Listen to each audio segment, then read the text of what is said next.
시를 모시며 사는 전업주부예요.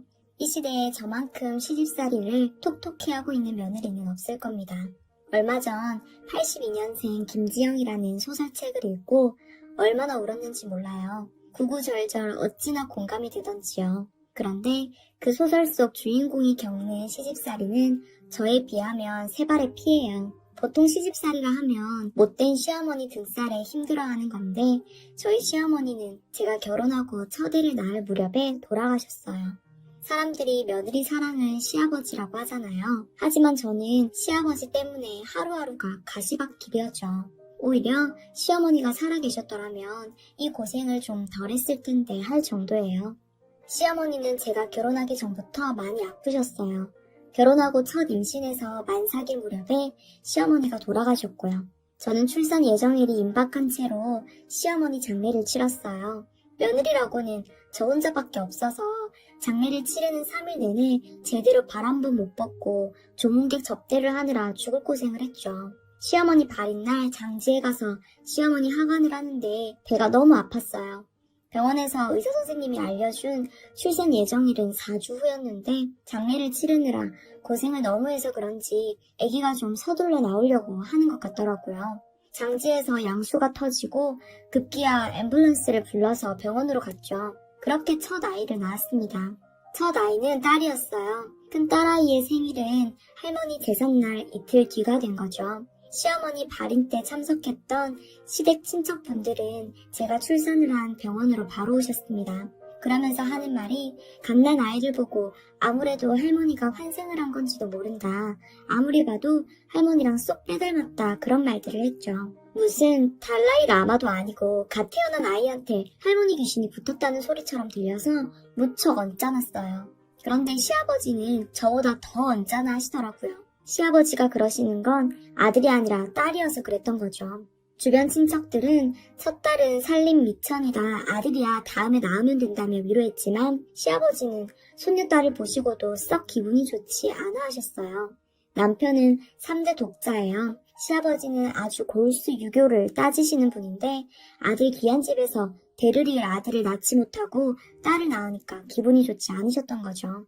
그래도 그때만 해도 시아버지의 태도는 지금에 비하면 매우 순한 편이었어요. 친척들 말대로 앞으로 아들을 낳을 수 있다는 기대가 있었을 테니까요. 시어머니 장례를 치르고 우리 부부는 신혼집을 정리해 시아버지가 사시는 집으로 살림을 합쳤어요. 시어머니도 돌아가시고 혼자 되신 시아버지를 모셔야 했거든요. 저는 그때 다니던 직장도 정리했습니다. 아이 키우랴 시아버지 건사하랴 도저히 직장을 다닐 수 없겠더라고요. 시아버지는 원래 제가 직장을 다니는 것도 탐탁지 않아 하셨어요. 여자가 시집을 오면 남편 건사 잘하고 시댁 어른들 보필 잘하면서 아들 낳아서 키워야 한다는 생각을 갖고 계셨거든요. 저는 그때부터 본격적으로 가정주부가 됐습니다.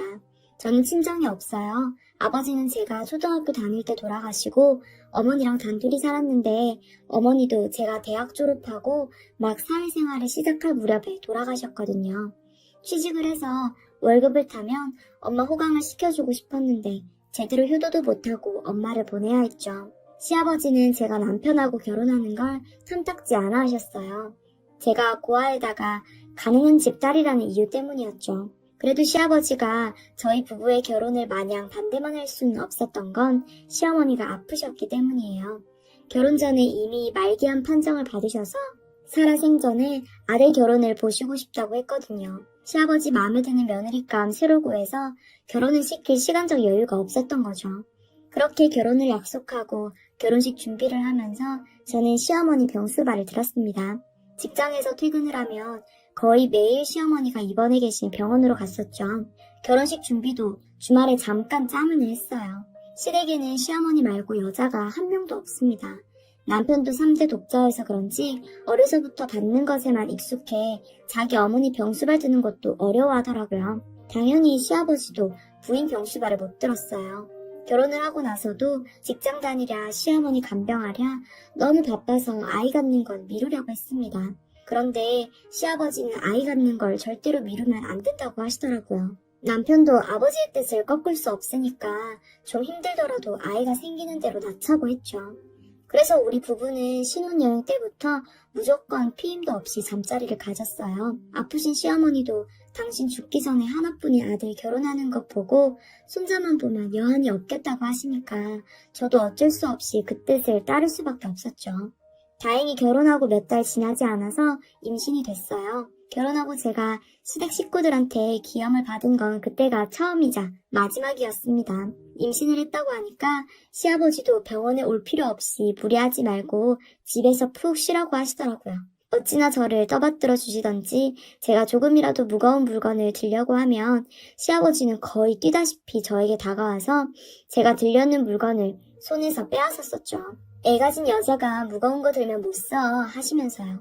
그렇게 귀한 대접을 받는 것도 잠시 배가 나오고 어느 정도 시간이 지나 안정기가 되자 시어머니 간병하는 건 다시 제 몫이 되었습니다. 게다가 돈 주고 쓰는 간병인이 없을 때 시어머니 기저귀를 갈아야 하는데 그걸 아들이 할 수도 없고 시아버지는 남편이니까 할 수 있을 텐데 도무지 그런 일을 하려 하지 않았어요. 첫애라 그런지 저는 입덧이 심했는데 시어머니 기저귀를 갈면서 얼마나 고생을 했던지 지금도 그때 고생한 거 생각하면 정말 서러움이 복받쳐 오릅니다. 그렇게 시어머니는 제가 시집와서 2년 정도 더 사시다 돌아가셨어요. 저희 시아버지는 재산이 꽤 많습니다. 상가 건물도 한 채 갖고 계셔서 거기서 나오는 임대료로 생활을 하시죠. 그런데 그 임대료가 제 남편 월급의 몇 배예요. 제가 맞벌이를 할 때도 남편하고 함께 버는 것보다 훨씬 더 많았죠. 제가 애 낳고 직장을 그만둘 때 저는 처음에는 계속 직장을 다니려고 했어요. 그런데 시아버지는 당장 직장을 때려치우라고 하시더라고요. 그래서 요즘 세상에 외벌이로는 살기 힘들다. 애 낳으면 돈 들어갈 때가 많을 텐데 애 아빠 혼자 벌어서는 감당할 수 없다. 그렇게 말씀을 드렸죠. 그랬더니 시아버지는 부족한 만큼 당신께서 우리 부부에게 생활비를 주시겠다고 하시더라고요.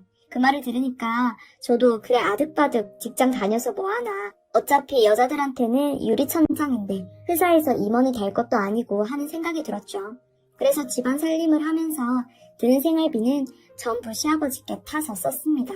시아버지가 살고 계신 집도 경기도의 100평 마당 딸린 주택이에요. 나중에 그 동네 재개발이라도 되게 되면 수십억 원 가치가 될 겁니다. 그런데도 시아버지는 완전히 구두쇠예요. 저한테 생활비를 주시는 것도 한 달에 얼마 딱 주시는 게 아니라 생활비 쓸 때를 일일이 보고해야 그에 딱 맞춰서 현금으로 주셨죠. 장 보러 가서도 물건 사고 무조건 영수증 끊어야 하고 손녀딸 육아용품 살 때도 일일이 말씀을 드려야 돈을 주셨습니다. 유일하게 고정적으로 주시는 돈이라면 제 용돈으로 쓰라는 돈이었어요. 그런데 그 돈이 충분하지 않아서 부족했죠. 시아버지는 며느리가 용돈 쓸 일이 거의 없다고 생각하셨어요. 밥 먹고 잠자는 게 해결되는데 돈 쓸 데가 없다고 생각하신 거죠. 용돈이란 게 그저 장 보러 나갈 때 교통비 정도 쓰면 다일 거라고 생각하시더라고요. 아무리 제가 애 엄마라고 해도 여잔데 옷도 사 입어야 하고 화장품도 사서 발라야 하잖아요. 가끔씩 친구들 만나서 외식도 해야 하고요. 그렇다고 시아버지한테 화장품 사야 한다, 친구들 만나서 써야 한다 이런 말을 일일이 보고하고 돈을 탈 순 없었죠. 제가 무슨 초등학교 다니는 애도 아니고 말이에요. 그래서 부족한 돈은 남편한테 카드를 받았습니다. 남편도 아버지에게 생활비를 따로 드리지 않는 대신 저한테 주는 셈 치고 월급에서 일정 부분 떼어서 저한테 줬어요. 남편이 자기 아버지를 닮아서 구두쇠 노릇을 했으면 저는 숨막혀서 도저히 살 수 없었을 겁니다. 남편 말 들어보니까 시아버지는 젊었을 때부터 지독한 구두쇠였다고 하더라고요. 돌아가신 시어머니도 그것 때문에 고생을 많이 하셨다고 했죠. 시아버지는 술도 안 하시고 딱히 취미도 없으세요? 그 정도 여유가 있으시면 골프라도 치실 텐데 시아버지에게 골프는 사치 그 자체였어요. 그 연세 대신 다른 분들 보면 골프가 아니더라도 바둑이나 오목 같은 취미 하나쯤은 있을 텐데 시아버지는 전혀 취미생활이라는 게 없었습니다. 남편 말 들어보니까 자기 어렸을 때에도 공부하는 데 말고는 일절 돈을 쓰지 않으셨대요. 3대 독자라 애지중지 키웠을 것 같은데 자기 집보다 형편 못한 집 애들도 다 있는 브랜드 옷 한 벌 제대로 사주지 않았다고 하더라고요. 그래서 그런지 남편도 아버지랑 달리 술은 좀 마셔도 돈을 허투루 쓰는 법은 없었어요. 그런 집안 분위기에서 저도 돈을 함부로 못 썼죠. 물론 시아버지에게 생활비를 타쓰고 남편이 뒤로 시아버지 몰래 주는 돈을 타쓰는 형편이라 쓰고 싶어도 쓸 수 없었지만 말이에요. 그런 구두쇠 시아버지가 그나마 돈을 아끼지 않고 쓰는 데는 딱 한 군데 있었어요. 바로 제사 음식 장만할 때였죠. 시댁의 제사가 아주 많습니다. 남편의 증조부모, 조부모, 그리고 시어머니 제사까지 6번이 있고요. 거기에 명절 2번까지 총 8번 제사상을 차려야 해요. 제사상 차릴 음식 장만을 하려고 장을 볼 때는 시아버지는 아무리 비싼 식재료를 사더라도 뭐라고 하지 않으셨습니다. 소고기도 무조건 최고 등급으로 사고 조기는 한 마리에 몇만 원씩 하는 것을 사셨죠. 그래서인지 평소에도 먹는 거에는 돈을 아끼지 않으세요. 해산물을 좋아하시는데 회를 뜨더라도 양식, 광어나 우럭 같은 건 쳐다도 안 보시죠. 무조건 자연산으로만 드세요. 광어회를 먹으려고 수산시장에 가면 양식 광어는 1kg에 2만원 정도면 사거든요. 그런데 자연산 광어는 보통 크기가 3kg가 넘고 가격도 17만원 이상이에요. 양식보다 서너 배는 넘는 가격이죠. 저는 시집와서 생전 처음으로 굴비 한 마리에 5만원이나 하는 걸 먹어봤어요. 전복을 유난히 좋아하시는데 그것도 양식은 거들떠도 안 보시고 무조건 서너 배는 비싼 자연산 전복만 드시죠. 아무튼 1년에 8번 제사를 지내야 하는데 제사 때마다 시고모님들 가족까지 다 와서 30명이 넘는 손님들을 대접해야 했습니다. 시집 오기 전에는 아빠 기일 때 아빠가 생전에 좋아하셨던 거 2-3가지 만들어서 엄마랑 조촐하게 제사를 지냈어요. 그런데 시댁은 제사를 아주 제대로 격식에 맞춰 지내더라고요. 처음에 시집 오고 몇 해까지는 시아버지가 제사 지낼 때 간섭하는 걸 그저 제가 잘 모르니까 가르쳐 주시나 보다 했어요. 그런데 서당계가 3년이면 풍어를 읊는데 저도 3년이면 제사상을 24번이나 차려본 거잖아요. 매번 반복되는 거라 제가 무슨 바보도 아니고 나름대로 익숙해져서 스스로 알아서 차릴 수 있거든요. 하지만 시아버지는 지금도 제사 때마다 일일이 간섭을 합니다. 저는 이렇게 부쳐라, 고기는 이렇게 재워라, 상을 차릴 때도 홍동백서가 어쩌고 저쩌고 정말 매번 속에서 우라통이 치밀었죠. 그렇게 참견하실 거면 아버님이 직접 차리세요 라고 소리치면서 제사상을 확 뒤집어 엎고 싶은 마음이 굴뚝같이 들었어요. 정말 제사만 치르고 나면 화병이 날 지경이었어요. 게다가 제사 준비할 때 집안의 여자는 혼자입니다. 딸은 도움받기에는 아직 어리고요. 남편은 아무래도 시아버지랑 달리 요즘 세대라 저를 좀 도와주려고 해요. 그런데 시아버지는 사위가 부엌일을 하면 큰일 난다며 부엌에 얼씬도 못하게 하셨습니다. 저는 시아버지 성화 때문에 남편이 뭘 도와주려고 해도 그냥 됐다고 부엌에서 내보내기 일쑤였죠. 그렇게 시집살이를 하는 중에 둘째를 낳게 됐어요. 시아버지는 이번에는 아들이겠지 하시며 잔뜩 기대를 하셨습니다. 하지만 둘째도 딸이라고 시아버지는 첫째보다도 더 낙담을 하셨죠. 저는 둘째를 낳으면서 더 이상 아이는 그만 낳으려고 했어요. 요즘 세상에 하나 낳는 것도 대단한 일인데 둘까지 낳았으면 할 만큼 한 거 아니겠어요? 하지만 시아버지에게는 씨알도 안 먹힐 변명이었죠. 여자가 시집을 왔으면 대를 이을 아들을 낳아야만 한다는 거예요. 그래도 저는 도저히 셋째를 낳을 마음이 안 들었습니다. 그래서 남편하고 상의해 시아버지 몰래 피임을 했죠. 저희 부부가 피임을 하는데 시아버지가 어떻게 아시겠나 생각하면서요. 그런데 어느 날은 시아버지가 한약을 한 재 사오시더라고요. 둘째 낳고 2년이 지났는데도 셋째 소식이 없으니까 제 몸에 무슨 문제라도 있는 거 아닌가 해서요. 잘 않는 한의원에 가서 애 잘 들어서게 하는 모약을 지어오신 거예요. 몸에 문제가 있는 게 아니라 피임을 한 건데 시아버지는 제가 피임을 할 거라고는 꿈에도 생각하지 못하셨던 거죠. 저는 어쩔 수 없이 그 약을 먹었습니다. 시아버지는 제가 혹시라도 약을 거를까봐 꼭 당신이 보는 앞에서 약을 먹게 하셨죠. 그뿐만이 아니었어요. 밤이 되면 저희 부부방 주변에 계시면서 얘들아 이제 부부구실 해야지 이렇게 말씀하셨어요. 무슨 옛날 조선시대 때 왕이 중전하고 안고 잘 때면 문 밖에서 상궁들이 잠자리 시중 드는 것처럼 말이에요. 왕이야 아랫사람이 도와주려고 그런 거니까 별 상관없겠지만 저는 시아버지가 그러고 있으니 얼마나 부담이 되겠어요. 정말 스트레스가 이만저만이 아니었죠. 낮에 시집살이 하는 것도 힘들고 1년에 8번이나 제사 지내는 것도 힘들어 죽겠는데 적어도 부부 침실에서만큼은 눈치 보지 않고 푹 쉬어야 할 거 아니에요. 그런데 시아버지는 아들을 낳아야 한다고 부부 침실까지 간섭을 하시는 겁니다. 저는 시아버지의 그런 행동 때문에 우울증이 걸렸어요. 당연히 임신이 되지도 않았고요. 우울증이 하도 심해서 정신과 병원에 갔는데 의사 선생님이 시댁이 아닌 편한 곳에서 휴식을 가져야 한다고 하더라고요. 남편은 제 상태를 보고 도저히 안 되겠다 싶었는지 회사에서 그동안 쓰지 않고 쌓아놨던 연차를 다 모아서 한 달간 여행을 가기로 했습니다. 시아버지 건사는 한 달간 가사 도우미를 쓰기로 했죠. 시아버지는 무척 못마땅해 했어요. 그래도 정말 그대로 시댁에 있다가는 제가 목을 매달 판이었죠. 그래서 한 달간 저희 가족끼리 부산으로 여행을 갔습니다. 그런데 그 여행 기간에 마음이 편해서 그런지 덜컥 셋째를 갖게 됐지 뭐예요. 시아버지는 당신 혼자 두고 저희끼리 여행을 간다고 했을 땐 엄청 싫어하시더니 갔다 와서 제가 셋째를 가졌다고 하니까 엄청 좋아하시더라고요. 하지만 셋째도 아들이 아니라 딸이었죠. 저도 그렇고 시아버지도 절망을 했습니다. 그나마 둘째 손녀까지는 같이 놀아주고 재롱도 예뻐하셨는데 셋째 손녀부터는 거들떠도 안 보시더라고요. 저는 셋째를 낳으면서 산부인과 쪽으로 문제가 생겨 더 이상 애를 가질 수 없게 됐어요. 시아버지도 제 몸 상태를 알게 되셨죠. 그랬더니 시아버지는 남편한테 다른 여자 얘기를 꺼내셨습니다. 정말 어처구니가 없었어요. 옛날 같았으면 씨바지라도 드렸을 텐데 요즘이라 그럴 순 없고 저랑 이혼을 하고 아들을 낳을 수 있는 여자랑 재혼을 하라는 거예요. 그것도 제가 없는 데서 남편한테 그런 말을 한 게 아니라 저 다 듣는 데서 대놓고 그런 말을 하시더라고요.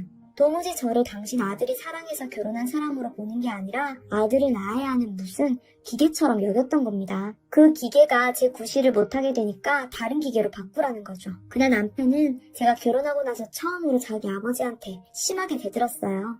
남편이 그렇게 나오지 않았다면 아마 제가 스스로 이혼하겠다고 했을지도 모릅니다. 시아버지는 저한테만 못되게 구는 게 아니었어요. 손녀들한테도 아주 야박하게 대하셨죠. 말끝마다 여자는 이래야 된다, 여자는 시집가면 소용없다, 남자는 하늘이고 여자는 땅이다 늘 이러셨어요. 요즘 세상에 어디 가당키나 한 말입니까? 큰 딸아이도 초등학교 6학년쯤 되니까 할아버지의 그런 꼰대 같은 말에 따박따박 대들더라고요. 어려서는 그래도 장손녀라고 예뻐하시더니 머리 굵어졌다고 대드니까 손녀도 멀리하셨죠. 그렇게 셋째를 낳고부터는 전보다 더 집안 분위기가 좋지 않았어요. 시아버지는 걸핏하면 역정을 내셨고 늘 화난 표정으로 다른 식구들을 대하셨죠. 그러다 시아버지 생신이 다가왔습니다. 아무리 사이가 안 좋아도 생신인데 시아버지 좋아하시는 해산물로 잔치상을 차렸어요. 비싼 자연산 돌돔에 제주도에서 공수해온 멍게, 홍해삼, 그리고 해녀들이 땄다는 자연산 전복을 준비했죠. 제가 부엌에서 음식을 요리하고 있는데 시아버지가 제 앞으로 다가오시더라고요. 저는 시아버지가 왜 다가오실까? 혹시 제가 먹을 거에다가 침이라도 뱉을까봐 감시하러 오시는 건가 했어요. 그런데 시아버지가 평소와 다르게 이렇게 말씀하시더라고요. 전복이 뽀얗고 좋네. 아주 맛있겠다. 저는 시집와서 시아버지가 이렇게 다정한 말투로 말씀하시는 걸 첫째 임신했을 때 말곤 들어보지 못했어요. 그런데 무슨 애가 또 들어선 것도 아니고 시아버지께서 부드럽게 말씀을 하시는 거예요. 저는 도무지 무슨 영문으로 시아버지의 태도가 변하셨는지 모른 채 생신상을 차렸습니다. 그리고 정신없이 상차림을 준비하고 있는데 남편이 잠깐 부엌에 들어왔어요. 그래서 저는 얼른 남편에게 물었죠. 여보, 아버님 무슨 좋은 일이 있으셔? 오늘 분위기가 아주 달라. 그랬더니 남편이 말해주더라고요. 며칠 전에 자기가 정관수술을 했으니까 저는 손자를 기대하지 말라고 선포하듯이 말했대요. 다른 여자랑 재혼을 하라고 말씀하셨을 때 아버지랑 대판하고 남편은 정관수술을 결심했거든요. 그것을 시아버지에게 말한 거예요. 그 말을 했을 때 시아버지는 남편을 거의 때리려고 했답니다. 그렇다면 오늘 시아버지의 기분은 더 언짢아야 하는데 왜 저렇게 부드러워지셨는지 남편의 말을 듣고서 더 이해가 되지 않았죠. 생신상을 다 차리고 식구들끼리 모여 저녁을 먹었어요. 저는 저녁을 먹으면서도 시아버지 눈치를 계속 살폈죠. 시아버지의 태도가 180도 바뀐 이유는 저녁을 다 먹고 생일 케이크 촛불을 불고 나서 알게 되었습니다. 시아버지께서 손녀들을 살짝 보시더니 이런 말씀을 하시더라고요. 오늘 내가 큰 손녀딸한테 생일 축하 편지를 받았다. 이 나이 먹고서 12살 먹은 손녀딸한테 아주 톡톡히 배웠어.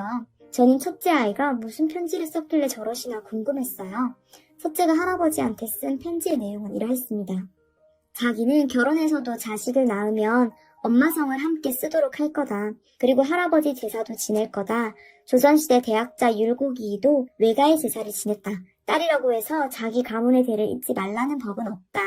자기가 그렇게 할 테니 앞으로 할아버지도 엄마가 자기는 한 번도 보지 못한 외할아버지라고 외할머니 제사를 지내게 해달라. 이렇게 편지를 썼대요. 시아버지는 그 편지를 읽으시고 그럴 수도 있겠다 깨달았답니다. 그러면서 시아버지는 이렇게 말씀하셨어요. 이가 없으면 잇몸이라는 속담이 있는데 내가 그걸 여태 몰랐다. 이제 세상이 바뀌어서 딸도 아들 노릇하는 시대가 왔는데 나만 깨치지 못하고 있었고 괜히 그것 때문에 며느라기만 괴롭혔구나.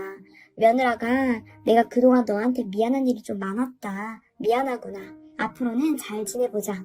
그날 저는 시아버지의 그 말 한마디에 십수년간 시집살이하며 고생했던 모든 것들이 봄눈 녹듯이 모두 녹아내렸습니다. 그날 이후 시아버지께서는 더는 저한테 히스테리를 부리지 않으셨죠. 한순간에 사람이 완전 돌변할 수는 없지만 적어도 아들 못 낳은 거로 저한테 타박은 하지 않으셨어요. 훗날 시아버지께서 돌아가시면 저는 시아버지의 제사를 지내드릴 겁니다. 하지만 그런 제사를 제 딸들에게 강요하지는 않을 거예요. 물론 시아버지는 손녀딸들이 당신과 당신 조상의 제사를 지낼 거라 기대하지만 돌아가시면 뭘 아시겠어요. 저까지만 위 세대들의 문화를 따르는 것만으로도 도리는 다 하는 거라 생각합니다. 그리고 내년에도 내후년에도 전 아버님이 좋아하시는 전복을 더 깨끗이 더 뽀얗게 닦을 거예요. 그래서 제가 할 수 있는 전복 요리는 다 해드릴 겁니다.